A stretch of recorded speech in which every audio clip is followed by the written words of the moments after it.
And that's not a good thing, yeah? Procedure, Chair. So As investigations still continue in the different transport sectors, today the Parliamentary Accountability Committee COSASE squeezed the Minister for Finance in charge of investment and privatization Evelyn Anite on matters to do with the selling of the land that belonged to the Uganda Railway Corporation. According to the committee chaired by the Nakawa West MP Joel Ssenyonyi, over 72 acres of land were sold off, yet the president had only directed the sale of 32 acres. because we want to hold you by your word, really, because you said you're going to avail it.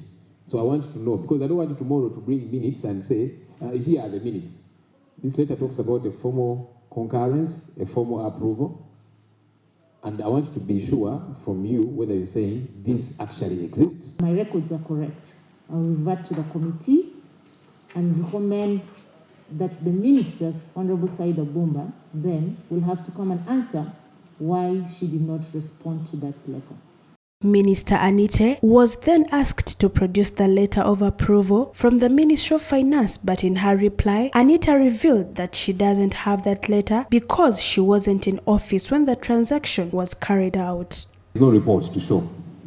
There's just an indication that a decision was taken after this meeting happened, and they decided these properties are non-core.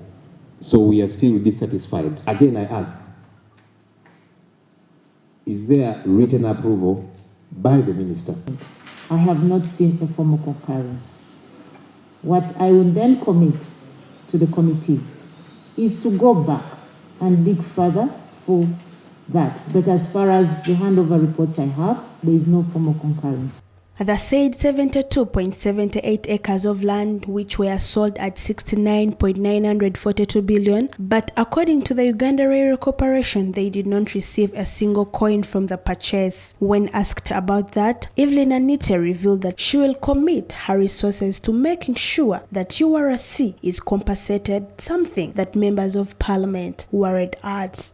And Mr. Chairman, I want to restate that on behalf of my government, we will make good of that commitment, and we will budget for this money, and through appropriation, through Parliament, we will hope that Parliament will surely appropriate this money, and therefore we support URC for the good of our country. There's been similar such promises, and as you mentioned, before this committee, even before some of us came here, you know, well, we shall make good of that, we shall pay it and so on, but it has never come through.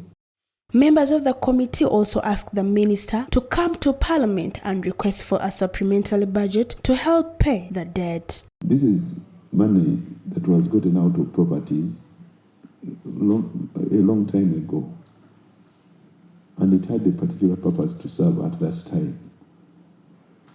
It's therefore not prudent for us to say we shall, we will. You have the powers to bring supplementaries on the floor. This entity is struggling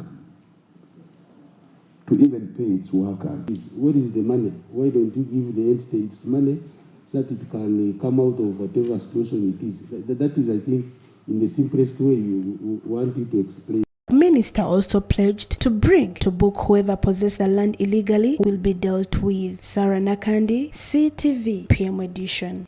About how this money is going to be paid to URS, because what's not in doubt is that the land was sold.